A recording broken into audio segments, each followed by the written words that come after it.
Bismillahirrahmanirrahim. Alhamdulillahirabbil alamin. Wassalatu wassalamu ala sayyidil mursalin wa ala alihi wa ashabihi ajma'in. Qala rabbi shrah li sadri wa yassir li amri wahlul 'uqdatam min lisani yafqahu qawli. Rabbi yassir wa la tu'assir, rabbi tamim bil khair ya karim. Alhamdulillah. Allahumma salli ala sayyidina Muhammad wa ala ali sayyidina Muhammad. Alhamdulillah, segala puji kita rafa'kan ke hadrat Allah Subhanahu wa taala, Al-Khaliq Rabbil Alamin, Tuhan sekalian alam, pencipta yang menciptakan kita sebagai makhluk hamba Allah Subhanahu wa taala. Alhamdulillah, kita panjatkan perkataan tahmid alhamdulillah ke hadrat Allah Subhanahu wa taala di atas segala nikmat yang Allah Subhanahu wa taala berikan kepada kita pada saat dan ketika ini, dan selama kita panjatkan kepada junjungan besar, kepada junjungan mulia Nabi Muhammad sallallahu alaihi wasallam. Alhamdulillah. Dan kepada tuan-tuan dan puan-puan, hadirin dan hadirat yang dirahmati oleh Allah Subhanahu wa taala, sama-sama kita memperbanyakkan zikir kerana Al-Quranul Karim sebagai kitab dan panduan kepada kita yang menyelamatkan kita di dunia, menyelesaikan segala masalah yang Allah Subhanahu wa taala berikan kepada kita, dan juga menjadi syafaat kepada kita, yakni penolong apabila kita berada di alam barzakh, seorang diri, tiada peneman, maka Al-Quranlah yang akan menemani kita, yang memberikan kepada kita cahaya, dan Al-Quranlah yang akan menjadi penolong kepada kita tatkala kita berada di hari akhirat nanti. Jadi sama-sama kita memperbanyakkan zikir. Kata Nabi sallallahu alaihi wasallam, dua perkataan yang mudah disebut tetapi timbangannya berat pada hari yaumul hisab. Allah Subhanahu wa taala menyukai dua perkataan ini. Apa dia perkataan tersebut? Subhanallahi wa bihamdi, subhanallahil azim. Alhamdulillah. Alhamdulillah, pada pagi ini kita dapat bertemu lagi dalam online page audio kuliah. InsyaAllah, alhamdulillah, pada pagi ini kita akan membicarakan surah Al-Furqan. Apa makna Al-Furqan? Yakni yang membezakan hak dan yang batil. Al-Furqan itu yang membedakan yang hak dan yang batil. Surah Al-Furqan adalah surah di dalam juzuk 19, yang mana Allah Subhanahu wa taala menceritakan kepada kita. Dalam surah Al-Furqan ini banyak cerita dia. Di antara penceritaan yang diceritakan oleh Allah Subhanahu wa taala, surah yang ke-25 ini adalah berkenaan dengan penurunan Al-Quran itu sendiri sebagai peringatan kepada kita. Al-Quran ini diturunkan untuk memperingatkan kepada kita yang lalai. Al-Quran itu, kata Allah Subhanahu wa taala, nadhira, alladhi nazzala al-furqana ala 'abdihi liyakuna lil 'alamin nazira. Al-Quran itu, tuan-tuan dan puan-puan muslimin muslimat, Allah kata nazzalal furqana ala 'abdihi liyakuna lil 'alamin nadhira. Quran itu menjadi peringatan kepada seluruh alam, lil 'alamin nadhira. Makna kata Al-Quran itu peringatan bukan hanya kepada makhluk yang nama dia manusia, akan tetapi juga menjadi peringatan kepada semua makhluk. Pokok, gunung ganang, tumbuh-tumbuhan, haiwan, apabila mereka mendengar ayat Al-Quranul Karim, maka mereka mendapat peringatan daripada Allah Ta'ala. Bagaimana ayat yang pertama, Allah Subhanahu wa Ta'ala menceritakan kepada kita surah Al-Furqan ini tentang kerajaan Allah Subhanahu wa Ta'ala, kerajaan, kehebatan, kekuasaan Allah yang menciptakan, yang mentadbir, yang memiliki langit dan bumi.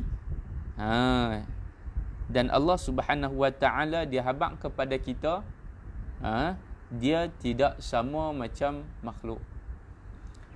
Allah Subhanahu wa Ta'ala tidak sama macam makhluk. Apa itu makhluk? Kata ulama, makhluk itu alam. Makhluk itu alam. Apa itu alam? Alam itu makhluk.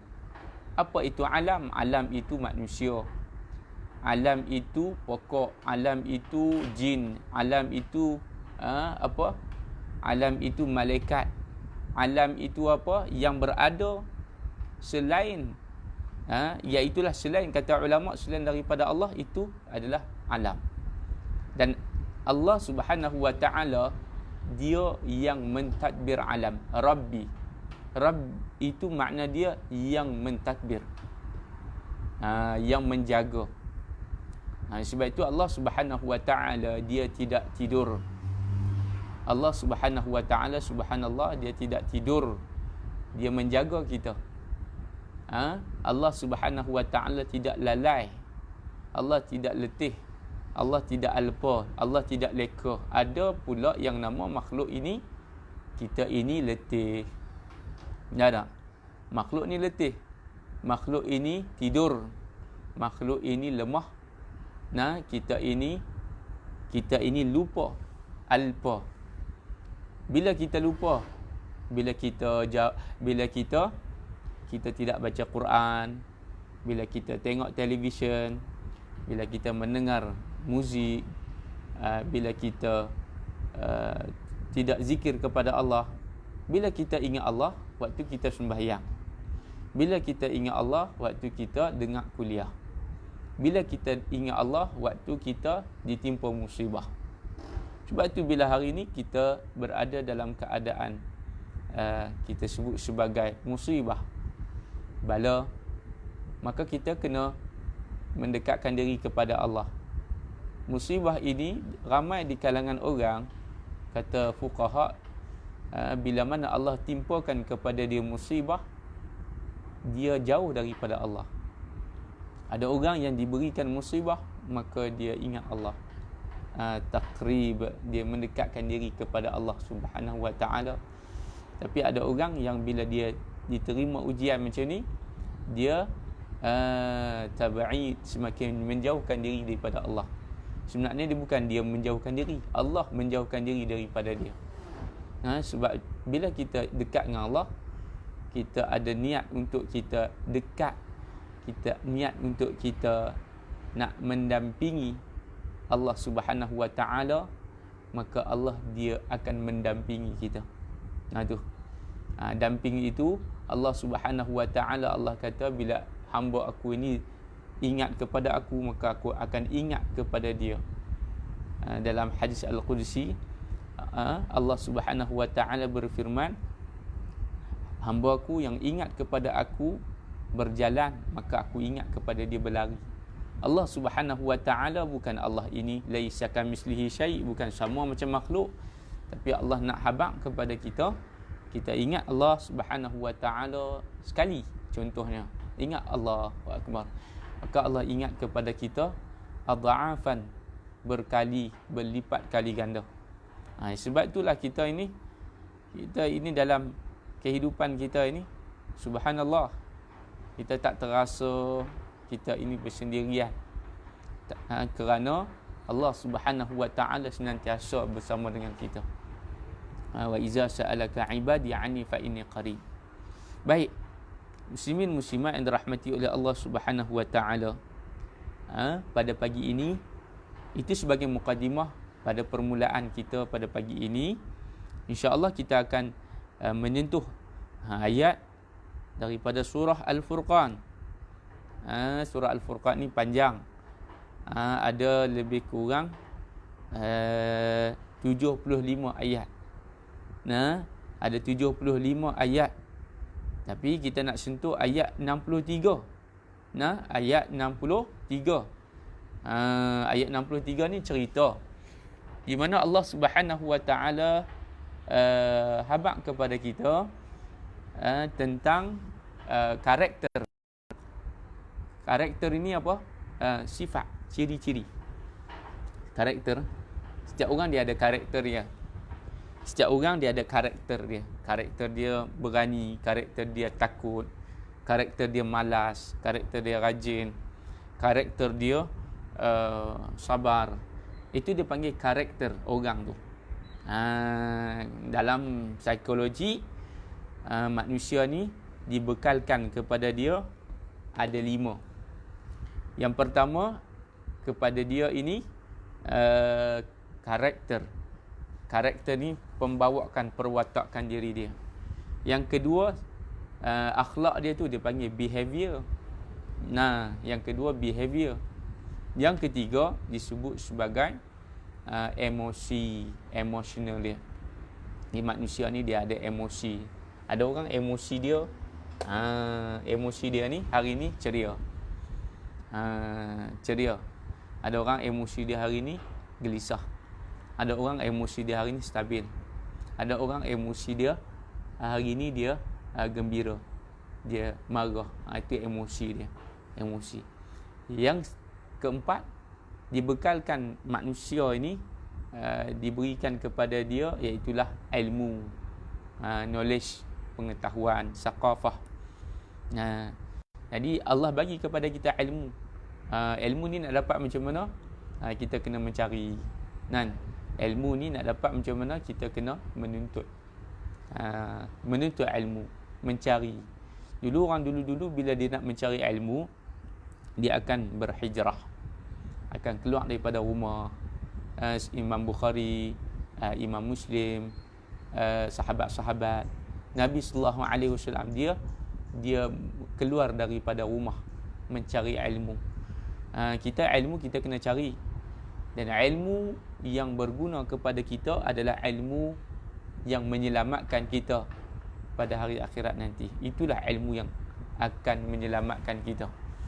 Ilmu yang selamatkan kita ni adalah ilmu apa? Ilmu akidah. Hari ini kita kalau akidah kita kuat, akidah kita mantap, maka kita akan selamat daripada fitnah Al-Masihid Dajjal. Kita akan selamat daripada fitnah akhir zaman. Ilmu ni, ilmu akidah, ilmu iman, ilmu tentang percaya, beriman kepada Allah, beriman kepada malaikat, beriman kepada qada dan qadar. Tu kena ada ilmu tu, kena belajar tentang rukun iman, akidah. Apa makna akidah? Pertalian kita dengan Allah Subhanahu wa taala. Bagaimana keimanan kita kepada malaikat, beriman kepada malaikat, beriman kepada Rasul.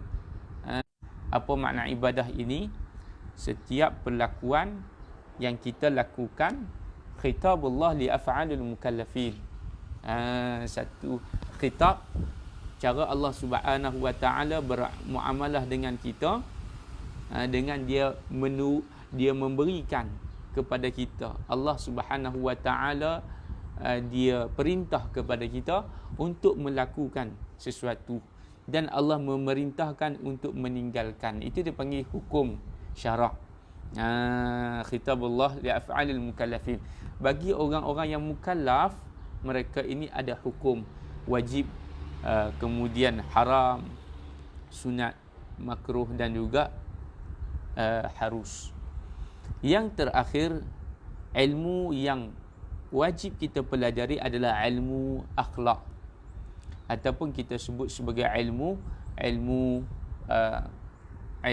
peribadi, ilmu tasawuf, akhlak. Bagaimana kita ilmu untuk mencantikkan diri kita, sama ada di dalam dan juga di luar. Itu dia panggil ilmu tasawuf, ilmu akhlak. Kitab-kitab yang patut kita pelajari, saya tidak simpulkan di sini kerana terlalu banyak untuk kita sebutkan. Itu dia panggil sebut ilmu fardu ain. Alhamdulillah. Jadi ilmu ini Allah Subhanahu wa ta'ala sebut dalam Quran, wa 'allama Adam al-asma. Allah mengajarkan kepada Nabi Adam alaihi salam nama-nama. Itu ilmu lah. Knowledge yang kita kata, yang dibekalkan kepada manusia tadi ni. Saya sebut tadi ada 4. Yang pertama attitude, yang kedua behavior, yang ketiga iaitulah yang ketiga, kita ulang balik, yang pertama attitude, yang kedua behavior, yang ketiga al-ilmu, knowledge, dan yang keempat adalah emosi. Baik, dalam ayat 63 ni Allah Subhanahu wa ta'ala sebut wa ibadur rahman alladzina yamshuna 'alal ardi hauna wa iza khatabahumul jahiluna qalu salama. Kita membaca daripada tafsir. Saya tidaklah mentafsirkan dengan kepala saya, tetapi kita membaca tafsir daripada tafsir yang telah ditulis oleh ulama. Kita membaca sahaja, selebihnya yang memberikan kefahaman Allah Subhanahu wa ta'ala. Dalam ayat 63 ini menceritakan kepada kita serba ringkas tentang ciri-ciri karakter. Itu kita sebut sebagai karakter tu. Karakter yang macam mana yang kita nak kena ada dalam hidup kita ni. Ada orang dia umur dia 20 tahun, ada orang umur dia 10 tahun, ada orang dia 30 tahun. Macam mana karakter yang perlu ada dalam diri dia? Karakter yang ini yang kita nak ikut ini, karakter yang bagaimana? Dan bagaimana karakter yang selamat? Ada orang karakter dia karakter yang selamat. Ada orang karakter dia karakter yang tidak selamat. Ada orang karakter dia karakter yang disukai, karakter yang tidak disukai. Ada karakter yang bagaimana kita nak bentuk dalam diri kita. Sebenarnya bila kita sebut pasal Ramadan ini sebenarnya adalah school, madrasah untuk membentuk karakter kita. Kalau kita tengok balik falsafah Ramadan, di mana Ramadan ini Allah Subhanahu wa ta'ala mengajarkan kepada kita supaya kita menjadi orang yang bersabar. Orang yang bersabar, sabar tak makan. Sabar yakni menahan diri daripada makan dan minum. Bukan itu sahaja, bahkan menahan diri daripada kita melakukan perkara yang membatalkan puasa, memasukkan sesuatu, kemudian kita daripada melihat sesuatu, daripada kita mengatakan sesuatu yang boleh membatalkan puasa kita. Nabi kata berapa ramai orang yang berpuasa tetapi hanya tidak lebih daripada sekadar lapar dan dahaga saja. Jadi kalau lebih daripada lapar dan dahaga, apa falsafah puasa ini? Dia adalah untuk membentuk peribadi kita, membentuk karakter kita sebagai orang yang beriman kepada Allah Ta'ala. Macam mana nak beriman kepada Allah Ta'ala? Jadi yang pertama tu Allah kata dalam ayat 63 tu, Allah kata ada pun hamba-hamba yang maha penyayang itu, wa ibadur rahman. Begitu Ya alladzina yamshuna 'alal ardi hauna. Alladzina yamshuna 'alal ardi hauna. Ciri yang pertama iaitulah orang yang yamshuna, berjalan di atas muka bumi dengan rasa rendah hati. Nah, dia berjalan dengan rendah hati. Hauna. Rendah hati ni dia bukan rendah diri. Nah, rendah hati ni makna dia kerendahan, iaitulah tawaddu'. Rendah hati ni makna dia tawaddu'. Hati ni rendah, hati ni tak nampak. Sungguh pun orang tu dia tinggi, dia kaya, contohnya pangkat dia, jawatan dia tinggi, tapi belum pasti hati dia tinggi.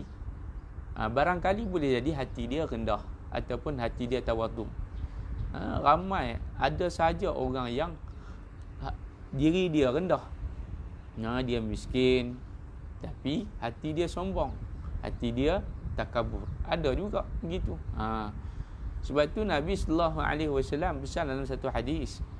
Nabi kata 3 ahli neraka. Yang pertama, ahli neraka ini pemimpin yang zalim. Pemimpin yang zalim. Yang kedua, at-tajir, peniaga yang menipu. Nabi kata ini ahli neraka. Yang suka menipu, yang suka berbohong, dia buat tapi dia kecoh, tidak betul, tidak transparent. Orang ini Nabi kata dia ahli neraka. Dan yang ketiga, kita nak highlightkan di sini, ahli neraka yang ketiga, orang yang sombong. Tu orang yang sombong. Siapa yang sombong? Ahli neraka ini adalah orang miskin yang sombong. Dahlah miskin, sombong pula. Kalau kaya sombong itu, dia ada reason lah. Tapi ni miskin, sombong. Sebab itu Allah Subhanahu wa ta'ala dalam ayat yang ke-63 ni, Allah sebut wa ibadur rahman.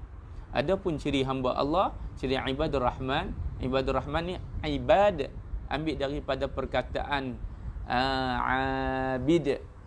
Abid, ibadu. Ibad ni ciri-ciri hamba. Hamba Ar-Rahman. Ar-Rahman, Ar-Rahim, Asma'ullahul Husna adalah nama bagi Allah Subhanahu wa ta'ala. Jadi ciri hamba-hamba Allah ini, yang pertama, dia orang ini Allah kata, hamba aku ni dia mesti rendah hati. Mesti rendah hati. Kita rendah hati ni macam mana? Bukan jalan tunduk langgak tiang, bukan. Ciri kata yang rendah hati ni Allah Subhanahu wa ta'ala sebut dalam surah Al-Isra.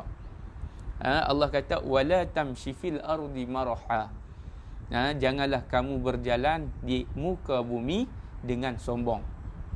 Orang yang jalan dia. Jalan naik kereta, masuk dalam jalan, berjalan, naik kereta, naik kenderaan, dia duduk di atas muka bumi Allah. Allah kata jangan sombong. Kita jangan sombong dengan apa yang kita ada. Apa yang kita ada? Kita ada harta, kita ada jawatan. Kita sombong dapat dia pangkat, contohnya kita ada pangkat datuk, contohnya kita ada pangkat doktor, contohnya kita ada pangkat inspektor, kita ada pangkat ustaz, kita ada pangkat pangkat da'i, kita ada pangkat, orang panggil kita, pangkat kita tu, jawatan kita tu, tapi kita sombong. Ni Allah Subhanahu wa ta'ala yang bagi kepada kita pangkat tu. Dan pangkat itu sebenarnya bukan adalah tahniah, tetapi takziah kepada kita. Kalau kita tak pandai nak bersyukur kepada Allah, maka takziahlah kepada kita. Sebab tu jangan duduk hari ni, jangan kita bangga dengan apa yang kita ada. Dan jangan kita menghina orang lain. Jangan kita mencari salah orang lain. Jangan kita hari ini menghukum orang lain. Sesungguhnya yang boleh menghukum manusia ini, makhluk, adalah Allah Ta'ala. Sekalipun kalau kita tengok kehidupan dia ini, dalam keadaan dia ni minum arak, dalam keadaan dia ini orang yang nampak dia secara zahirnya tidak ada masa depan, tapi wallahu a'lam, kita tak tahu bagaimana masa depan dia di hari akhirat. Bahkan mungkin dia lebih baik daripada kita. Jangan kita mencari kesalahan orang, ghibah. Jangan mencari kesalahan orang. Sebab tu bulan Ramadan ini, muslimin dan muslimat, sama-samalah kita muhasabah diri kita. Macam mana kita nak muhasabah diri kita? Yang pertama, kita kena ada formula. Saya nak share kepada tuan-tuan dan puan-puan formula untuk kita hidup dalam keadaan Allah suka kita dan makhluk pun sayang kepada kita. Nak tahu apa formula ni? Saya akan share. Sebelum itu, sama-sama kita share video ni, insya-Allah. Mudah-mudahan mendapat manfaat. Baik. Untuk kita hidup dalam keadaan harmoni, untuk kita hidup dalam keadaan kita bahagia, macam mana cara dia? Don't do. Jangan kita buat benda ni. Untuk kita bahagia, jangan buat benda ni. Dalam kehidupan kita ini ada benda yang must do, yang kita kena buat, dan ada benda yang kita tak boleh buat. Macam mana kita nak bahagia? Allah Ta'ala suruh, Allah suruh kita syukur kepada dia. Apa yang Allah Subhanahu Wa Ta'ala suruh, apa yang Allah Subhanahu Wa Ta'ala suruh kepada kita, Allah suruh kita berbaik sangka. Ini yang masalah ni, berbaik sangka. Kan mudah nak baik sangka dengan orang ni. Dan kita tengok orang ni, dia sedekah, kita kata kat dia riak. Kita tengok orang ni, kita tengok orang ni buat live, kita kata kat dia ni, dia ni nak menunjuk. Mudah sangat untuk kita jatuhkan hukuman. Mudah sangat kita untuk kita menghukum orang hari ni. Maka sebab itulah kesan dia hari ni kita tak bahagia. Jadi kita tengok orang, semua orang ni salah. Kawan ni salah, kawan ni salah. Kita tengok orang, umpamanya misalan kita tengok orang yang tak berkahwin, kita kata dia ni tak laku lah. Kita tengok orang yang kahwin awal, kita kata dia ni kahwin awal mesti ada apa-apa. Semua tak kena di mata kita. Contohnya misalan, itu puncanya adalah ada masalah dalam hati kita. Macam mana kita nak buang macam mana kita nak buang benda tersebut? Maka formulanya adalah dengan jangan kita lakukan 4 perkara ini. Yang pertama, jangan ada C, jangan ada B, jangan ada E, jangan ada G. Sekali lagi saya ulang. Yang pertama, jangan ada C.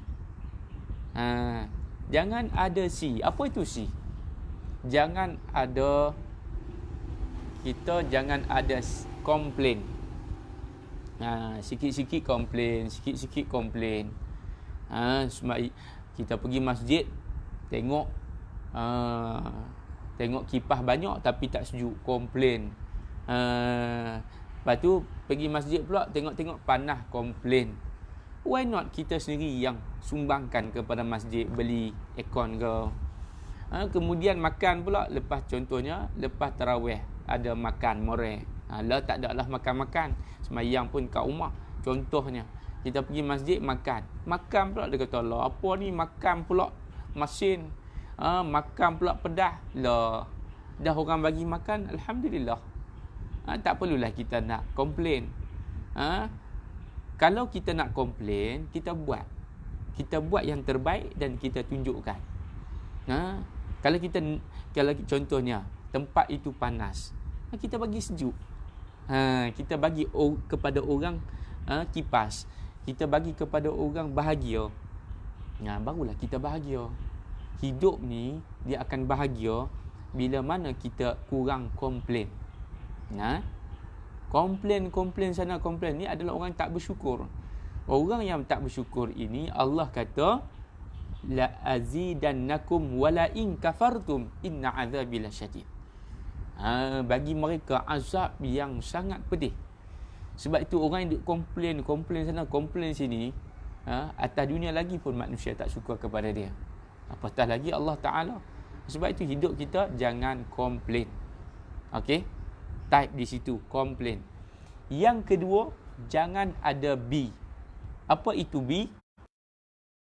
Ada kita sifat kita nak blame orang. Okey? Share, blame. Blame apa blame? Kita jumpa orang, kita tengok orang, semua kita nak blame. Blame ni apa? Dia nak condemn. Dia nak undergrade orang. Dia nak underestimate orang. Semua nak blame.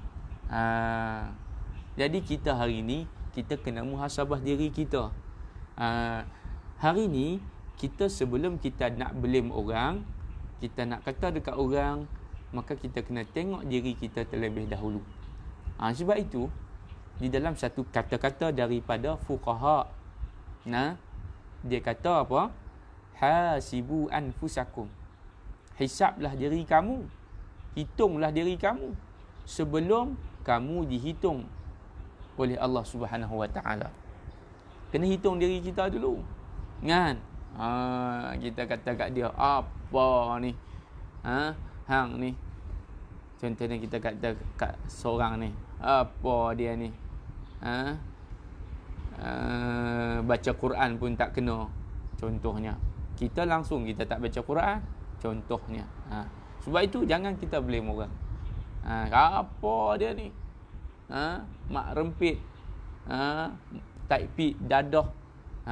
Anak kita belum pasti jadi anak lagi. Betul tak? Sebab tu jangan kita kata. Kerana apa yang kita kata itu, kata ulama, dia akan berbalik kepada kita. Dan apa yang kita kata itu, satu yang kita kata, dia akan berbalik kepada kita. Sebab itu dalam Islam, dia tidak mengajarkan kepada kita untuk kita mengata kepada orang secara terang-terangan. Tetapi apabila kita melihat sesuatu keadaan fasadi ummati, kerosakan yang berlaku, maka caranya adalah dengan kita menegur dia. Dalam Islam, kaedah menegur ini ada beberapa cara. Yang pertama, nak tegur dengan tangan. Ulama kata dengan tangan itu sama ada kita menulis. Dan menulis pula, jangan kita mengaibkan dia. Hari ini bila orang ada medium, iaitulah social media, dia tulis, dia aibkan kawan ni, dia aibkan bekas kekasih dia, dia beraibkan bekas suami dia, dia aibkan bekas isteri dia, dia aibkan anak dia, dia aibkan mak ayah dia, dia aibkan kawan dia, dia jatuhkan bangsa dia, dia jatuhkan sahabat dia, dia jatuhkan maruah saudara dia. Dia tak sedar apa yang dia buat itu bukan untuk orang, tetapi apa yang dia buat itu sebenarnya cerminan kepada diri dia. Sebab tu kita nak tegur, kita nak benci, kita nak suka, satu saja, kena mengikut kepada syariat.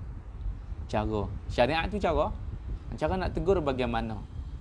Tegur secara sir, asrar, secara rahsia. Sebab tu Imam Syafi'i rahimahullahu ta'ala kata, siapa yang menegur kamu secara rahsia, maka sebenarnya dia ikhlas dalam menegur kamu. Tetapi kalau orang tu dia tegur secara apa? Secara viral, secara rambang, maka sebenarnya dia adalah mengaibkan kamu.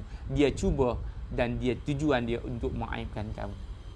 Jadi hari ini macam mana kita nak menjadi karakter orang yang beriman kepada Allah Subhanahu Wa Taala? Kita ikut syariat Allah Subhanahu Wa Taala. Menegur, membenci, ada cara dia. Cara itulah yang patut kita belajar. Itulah yang disebut sebagai adab. adabul mufrad, adab seseorang itu. Jadi kita kena belajar ilmu akhlak, ilmu tasawuf, belajar ilmu Al-Quran, belajar memperbaiki diri, belajar kita muhasabah diri kita, belajar menerima kekurangan, menerima nasihat dan sebagainya. Yang kedua, cara nak menegur adalah dengan cara kita lisan. Lisan ni makna dia tegur dengan cara bertutur, menasihati, percakapan yang baik, mau'izah, dengan perkataan yang baik. Allah Subhanahu wa taala kata, wa man ahsanu qawlan mimman da'a ila Allah. Siapakah yang terbaik perkataan mereka, tidak lain tidak bukan adalah mereka yang mengajak, ajak, hayya ila Allah, hayya, marilah sama-sama kita kepada Allah, marilah sama-sama kita kepada jalan Allah, marilah sama-sama kita memperbaiki diri. Senantiasa dia muhasabah, dia memperingatkan saudara dia tentang kebaikan. Barulah jadi umat yang terbaik. Nak jadi umat yang terbaik ni ada beberapa ciri-ciri. Yang pertama, amru bil ma'ruf, mengajak kepada kebaikan, wa nahyu 'anil munkar, dan kita mencegah kemungkaran, fahsya wal munkar, dan wa tu'minuna billah, dan beriman kepada Allah Subhanahu wa taala. Dan yang ketiga, cara untuk kita nak menegur seseorang itu, nak mencegah kemungkaran, kata Nabi sallallahu alaihi wasallam, bil qalbi, iaitu dengan hati. Jadi kita nak tegur, tak mampu tegur dengan tangan, tak mampu pegang dengan tangan, tak mampu tulis dengan tangan, tak mampu cakap dengan lidah, maka kita sekadar membenci dengan hati, iaitu kita memalingkan diri kita daripada keadaan tersebut. Tengok tak suka dia bercakap tentang keaiban orang, kita berpaling. Kita berpaling. Sebab itu Allah Subhanahu wa taala sebut di dalam ayat 63 juga, kita bacakan. Allah Subhanahu wa taala kata, wa ibadur rahmanil ladzina yamshuna 'alal ardi. Yang pertama, Allah suka orang yang berjalan dalam keadaan dia tawaduk, dia tidak sombong. Hauna ini rendah hati. Hati dia senantiasa dia tunduk, dia ingat Allah. Yang kedua,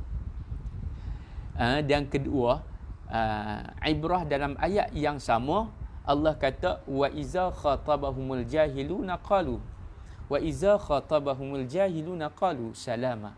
Ini kita nak ambil yang kedua ni. Yang kedua, Allah kata ciri hamba Allah Subhanahu wa taala yang kedua, apabila mereka bercakap dengan orang-orang yang jahil, yang kurang daripada mereka, maka mereka berkata salama. Mereka berkata apa? Salama. Salama ini makna dia apa? Kata ulama ada 3. Yang pertama, salama ini membawa makna, iaitulah kita berkata dengan perkataan yang terbaik. Salam. Assalamualaikum. Apa makna assalamualaikum? Apabila kita jumpa orang, kita greet, kita bagi salam. Apa makna salam? Sejahtera ke atas kamu. Sebab itu bila kita berjumpa dengan orang, kita sejahterakan. Kita bercakap dengan orang, kita sejahterakan lidah kita. Macam mana nak sejahterakan lidah kita? Iaitulah dengan bercakap perkataan yang baik.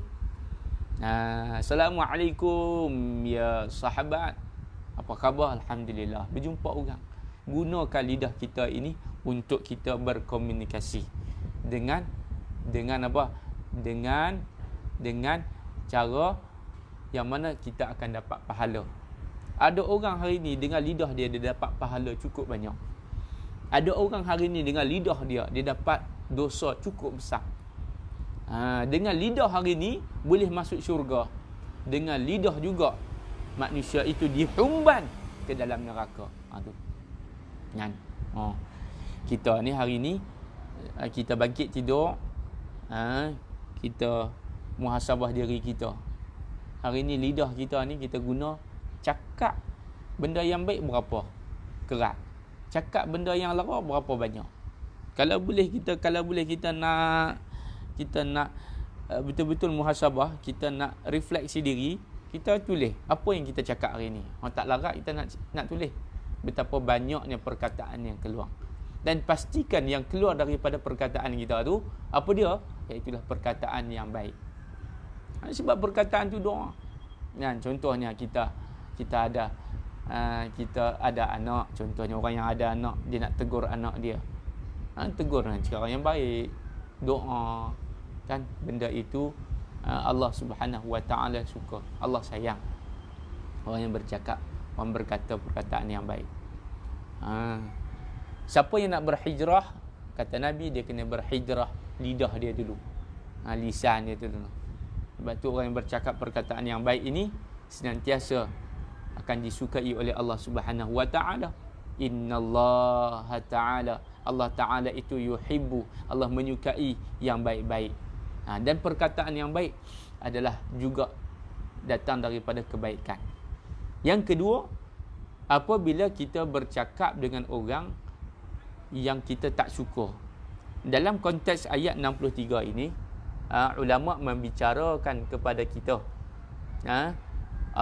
ulama membicarakan kepada kita, yang dimaksudkan dengan qalu salama itu makna dia iaitulah kita memberi salam. Memberi salam itu, salam makna dia ucapan perpisahan. Bila kita bercakap dengan orang yang jahil, apa makna jahil ini?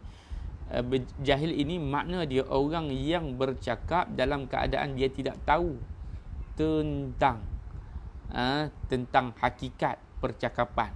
Dia bercakap benda yang lara, dia cakap yang membawa kepada fahsya, membawa kepada fasad, membawa kepada perpecahan, membawa kepada benda-benda yang lara, benda-benda yang sia-sia. Hari ini banyak benda yang sia-sia.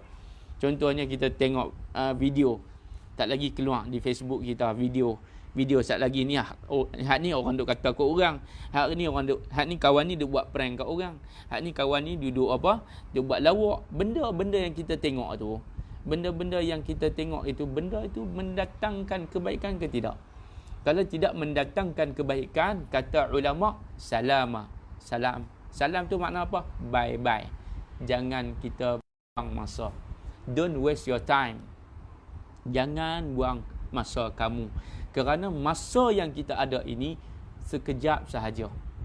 Bagaimana hari ini kita tengok, subhanallah, sudah hari yang keempat. Betul hari yang keempat. Kita puasa hari Jumaat, Sabtu, Ahad, Isnin, sudah hari yang keempat. Hari yang keempat dah Ramadan. Betapa lajunya masa. Oleh kerana masa begitu laju, al-waqtu kas-sayf, al-waqtu kadh-dhahab, kata ulama fuqaha, waktu tu macam pedang, waktu tu macam emas. Maka jangan kita habiskan masa kita ni. Kerana masa tidak boleh dibeli. Maka jangan kita habiskan dengan bercakap dengan orang-orang yang jahil. Jangan kita habis masa kita berbuat benda yang kosong. Duduk di rumah jangan buat kosong. Baca Quran. Agak-agak tak boleh nak baca Quran, berzikir. Agak-agak tak boleh nak berzikir, kita dengar kuliah. Agak-agak tak boleh dengar kuliah, kita pun tengoklah muka mak ayah kita dapat pahala, tengok masjid dapat pahala. Agak-agak pun tak boleh nak buat agak, tidur. Duk rasa nak cakap, nak kata ke orang, lebih baik bitnam, tidur lebih baik. Sebab tu dalam kita puasa Ramadan ini, tidur pun dapat pahala. Tidur dapat pahala. Tidur yang mana tujuan untuk beribadah, mengelakkan daripada buat maksiat, dapat pahala. Itu tidur yang mendapat pahala. Tapi ada juga tidur yang dapat bala, iaitulah tidur sampai dia tak semayang dapat bala. Tidur sampai tidur sampai dia tidak ingat. Tidur sampai berlebih-lebihan. Itu tidur yang mendapat bala. Baik. Itu yang kedua tentang percakapan salama. Yang ketiga, pendapat ulama mengatakan salama itu juga membawa makna apa? Iaitulah yang pertama tadi kita sebut perkataan yang baik, yang kedua salam iaitulah bagi salam, yang ketiga salama itu adalah perkataan di mana kita sejahterakan dia, bagi motivasi kepada dia. Baik. Di dalam tafsir sebahagian ulama patah balik dalam ayat berjalan. Sebahagian ulama menunjukkan, sebahagian ulama menceritakan kepada kita bagaimanakah adab berjalan. Adab berjalan ni macam mana? Yang kata berjalan cara yang Allah Subhanahu Wa Taala suka, jalan dia macam mana? Cara adab. Kita nak ikut siapa? Tak lain dan tak bukan, kita kena ikut Nabi Muhammad sallallahu alaihi wasallam. Nabi Muhammad ini cara dia berjalan, itulah panduan kita. Ada. Bagaimanakah cara berjalan Nabi Muhammad sallallahu alaihi wasallam? Kata ulama, Nabi berjalan dalam kitab Syama'il Muhammadiyah, dalam kitab Syama'il Muhammadiyah karangan Imam At-Tirmizi. Kata dia, Nabi berjalan dalam keadaan Nabi berjalan seolah-olah menuruni bukit. Menuruni bukit itu makna dia tidak terlalu perlahan, tidak terlalu laju. Turun bukit, dia tak slow tapi tak laju, seolah-olah macam menuruni. Kemudian bila berjalan, Nabi akan memulakan perjalanan dengan berdoa. Musafir berdoa. Sebab tu orang yang berdoa ni, orang yang nak mulakan perjalanan, maka doa yang diajarkan oleh baginda Nabi sallallahu alaihi wasallam, subhanallazi sakhkhara lana hadza wa ma kunna lahu muqrinin wa inna ila rabbina lamunqalibun. Itu naik kenderaan. Bismillahillazi la yadhurru ma'asmihi syai'un fil ardi wala fis sama' wa huwas samiul alim. Bila kita nak mulakan perjalanan, keluar dari rumah, baca doa.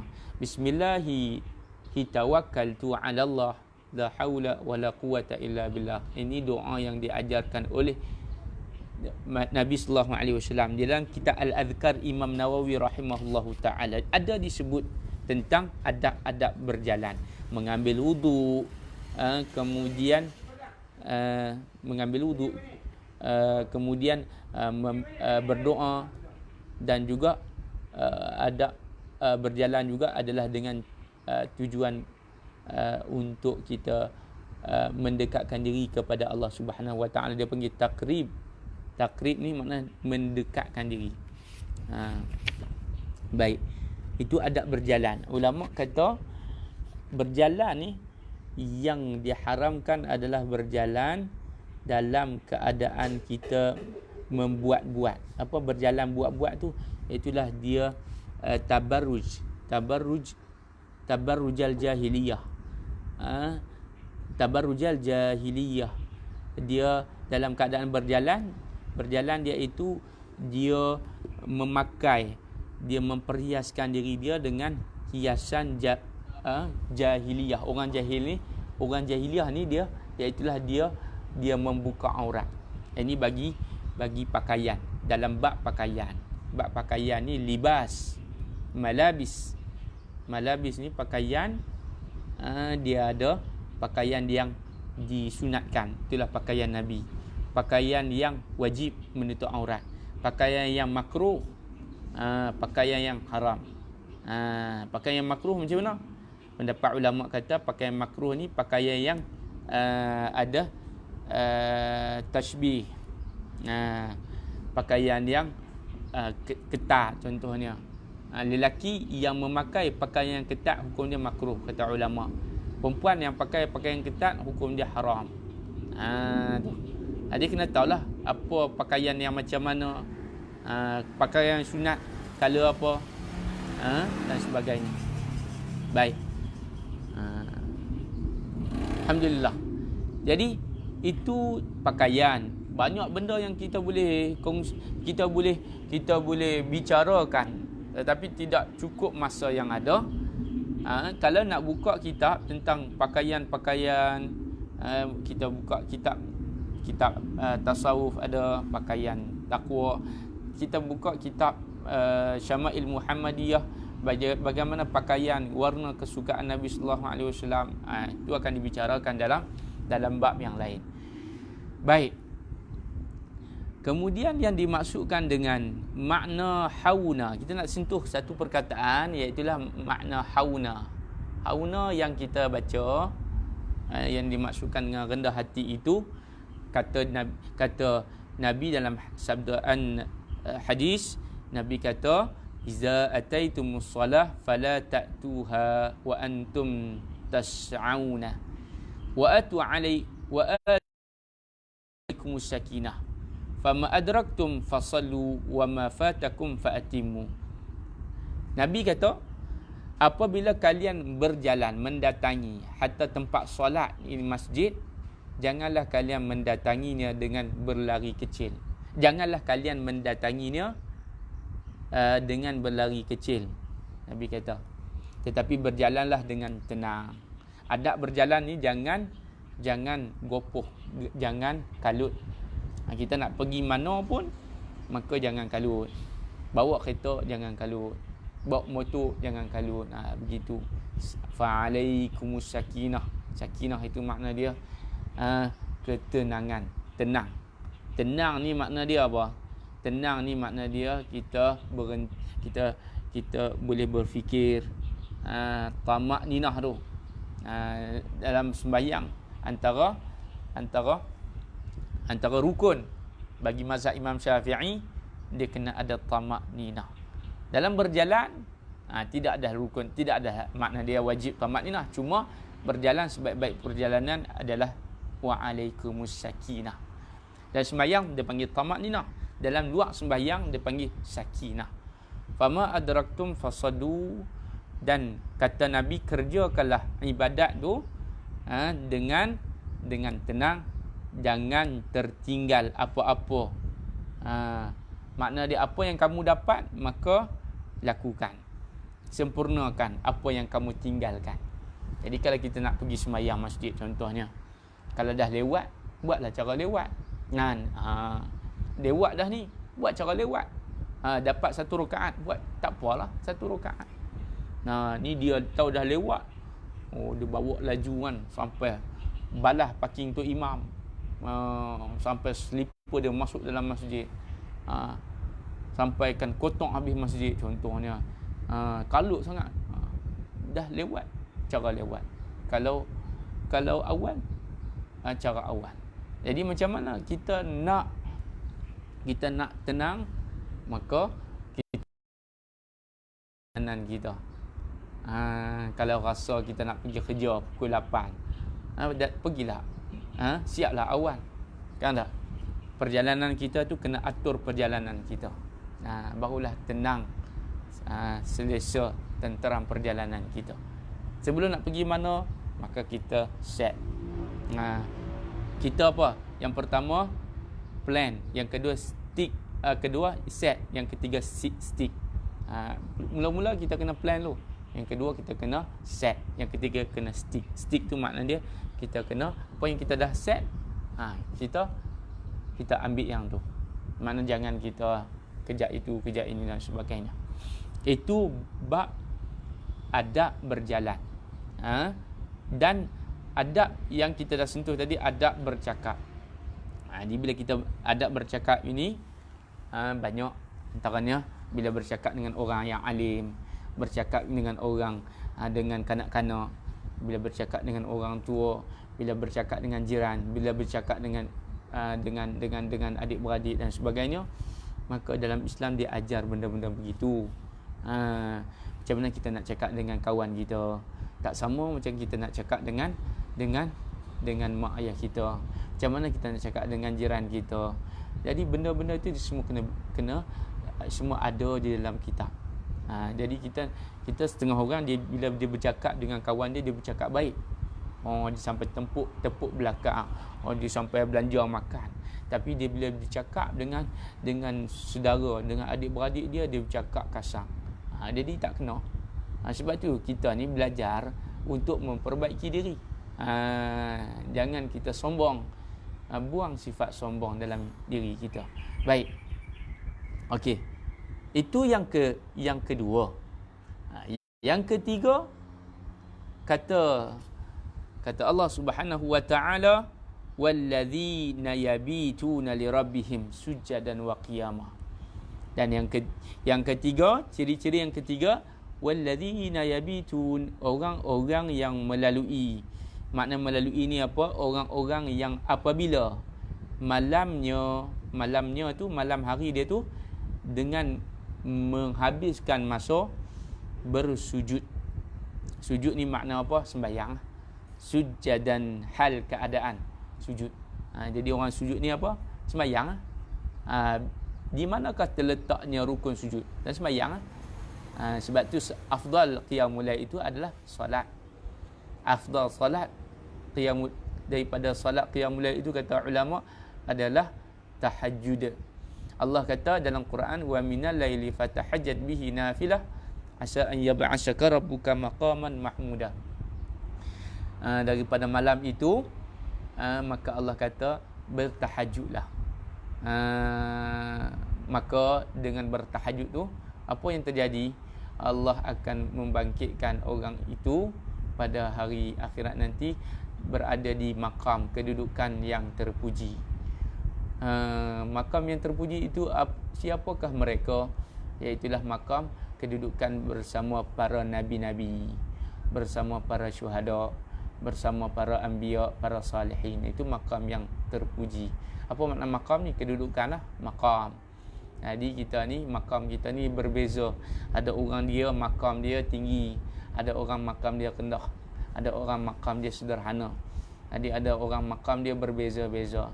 Jadi kita di atas muka bumi Allah ni, kita kena naik, upgrade makam kita. Itulah tingkat-tingkat. Yang bercakap ni pun, saya pun banyak kekurangan. Jadi kita masing-masing lah memperbaiki diri kita dengan menghidupkan walladzina yabituna lirabbihim sujadan wa qiyamah. Kata Allah, membangkitkan malam dengan sujud dan berdiri. Berdiri itu apa? Kita dikira sebagai apa? Qiyam.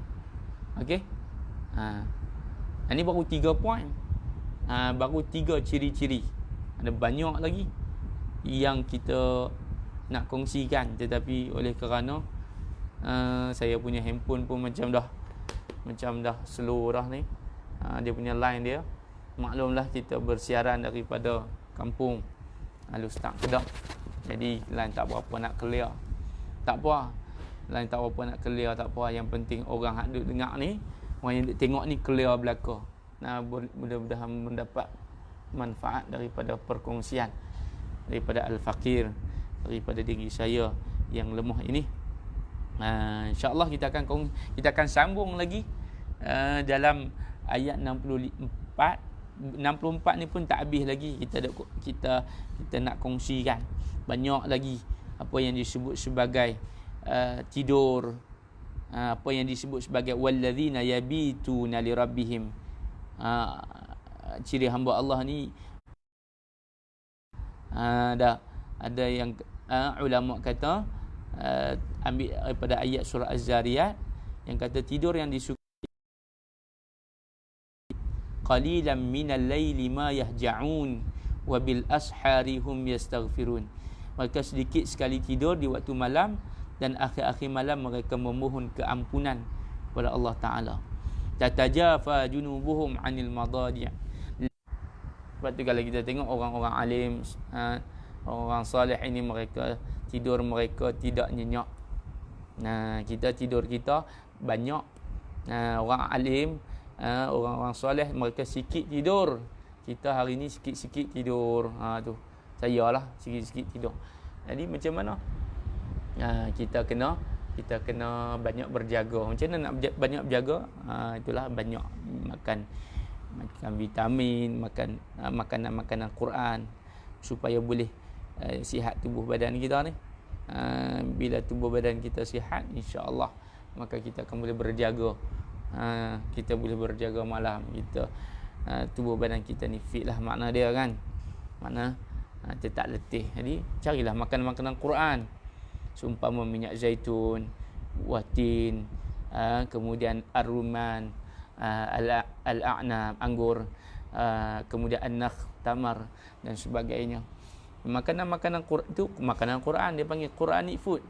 Nah, ada pula makanan sunnah ini banyak. Nah, habbatus sauda. Jadi banyak makanan-makanan sunnah.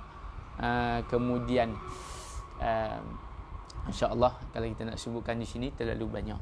Jadi alhamdulillah, saya doakan agar muslimin dan muslimat, sahabat-sahabat, tuan-puan, kita mendapat manfaat daripada perkongsian kita pada pagi ini, insya-Allah. Saya akan kongsikan lagi selepas daripada ini. Mungkin kita akan buka kitab yang lain pula, yang ni kita tafsir Al-Quran Al-Karim. Kita akan buka pula insya-Allah, contohnya Al-Yawaqid Al-Jawahir, iaitulah pada menyatakan akibat ahli kabair. Ini dia kitab dia. Insya-Allah kita akan baca Adabul Mufrad pun ada, banyak-banyak kitab. Nak baca yang penting rajin dengan tak rajin. Nak baca tu boleh, nak faham pun alhamdulillah Allah bagi kefahaman. Siapa yang Allah bagi fahamlah insya-Allah. Banyak berdoa Allahumma faqihna fiddin. Doa Allahumma faqihna fiddin. Ya Allah, bagilah kefaqihkan kepada kami dalam agama ni. Wa alimna ta'wil. Itu yang penting tu. Apa yang kita belajar ni kita boleh faham manfaat. Macam mana nak faham manfaat? Kena kita kena beramal. Boleh manfaat. Macam mana kita nak beramal? Kena ingat. Kena ingat. Kena az-zikr. Sebab tu kita nak ingat ilmu, kita kena ingat Allah yang memberi kepada kita ilmu. Yang nak bagi kepada kita ilmu Allah. Kalau kita tak ingat Allah, kita mengaji, jadi tak ingat lah. Sebab tu kita nak jaga ilmu ni, nak bagi ingat, kena jaga hubungan dengan Allah Ta'ala. Ada orang hari ni mengaji, Masya Allah, mengaji sana sini, subhanallah, mengaji sampai PhD, tapi ilmu dia tak ingat. Sebab apa? Sebab mungkin dia tak jaga hubungan dia dengan Allah Ta'ala. Bukan mungkin, pasti. Bila Allah bagi kepada kita, Allah sayang kepada kita, dia akan bagi kepada kita ingat. Yang kita ingat tu. Sebab tu dalam kitab Al-Hikam, Ibnu Athaillah As-Sakandari sebut, cara kita nak memanfaatkan ilmu adalah dengan kita beramal. Orang yang beramal dengan ilmu ni, man amila bima alima. Siapa yang beramal dengan ilmu yang dia belajar walaupun sedikit, awrasahullahu ilma ma lam ya'lam. Allah akan berikan kepada dia lagi, awrasahullah. Allah akan wariskan, Allah akan berikan, Allah akan salurkan kepada dia lagi, awrasahullah ilma ma lam ya'lam. Yang mana ilmu yang dia tidak pelajari. Apa makna dia tu? Allah akan bagi kepada dia ilham. Itulah yang disebut kata ulama adalah takwil. Dia baca tapi dia boleh faham. Tu. Ada orang macam tu. Dia tak mengaji tinggi sangat pun, tapi Allah bagi kepada dia, Allah buka kepada dia futuh. Yang kata futuhal arifin tu. Futuhal arifin tu Allah bagi kepada dia. Dia belajar sikit tapi boleh banyak. Itu yang kita nak.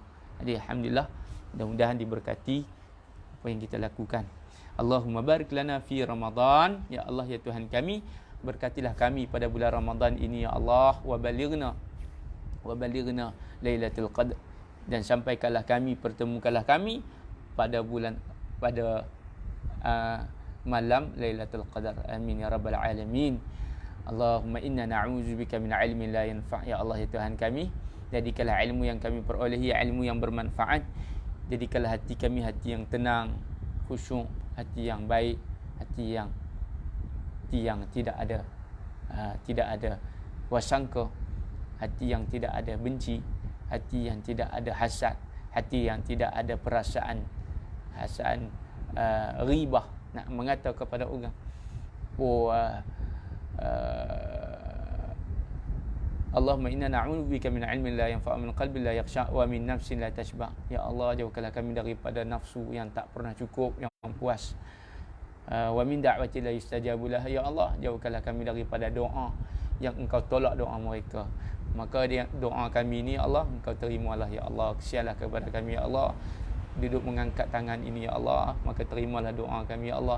Mata kami ya Allah yang duduk tengok benda-benda yang baik, tengok video-video, kuliah-kuliah ini ya Allah, bagilah kepada kami mata ini dapat melihat baginda Nabi Muhammad sallallahu alaihi wasallam. Ya Allah, ya Tuhan kami, ya Allah, kami hamba-Mu yang lemah ya Allah.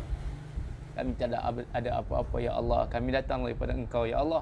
Inna lillahi wa inna ilaihi raji'un. Dan kepada Engkau kami akan kembali ya Allah. Kembalikanlah kami sebagaimana Engkau datangkan kami ya Allah. Kesianlah kepada kami ya Allah. Berikanlah dosa kami ya Allah. Rabbana atina fid dunya hasanah fil akhirati hasanah wa qina azabannar. وأدخلنا الجنة مع الأبرار يا عزيز يا غفار يا رب العالمين. صلى الله على سيدنا محمد وعلى آله وأصحابه أجمعين. الحمد لله رب العالمين. Jadi alhamdulillah kita tangguh majlis kita dengan tasbih kafarah suratul Asr. Subhanakallahumma wa bihamdika asyhadu an la ilaha illa anta astaghfiruka wa atubu ilaik. Wal 'asri innal insana lafi khusr illa alladhina amanu wa 'amilus solihat wa tawassaw bil haqq wa tawassaw bis sabr. Insyaallah kita bertemu lagi nanti selepas ini. Mungkin malam ini ataupun petang ini insya-Allah kita akan baca kitab 40 nasihat terbaik penyubur iman daripada Allahyarham Datuk Ustaz Abu Hassan Dia Al-Hafiz. Insya-Allah mudah-mudahan bertemu lagi. Assalamualaikum warahmatullahi wabarakatuh.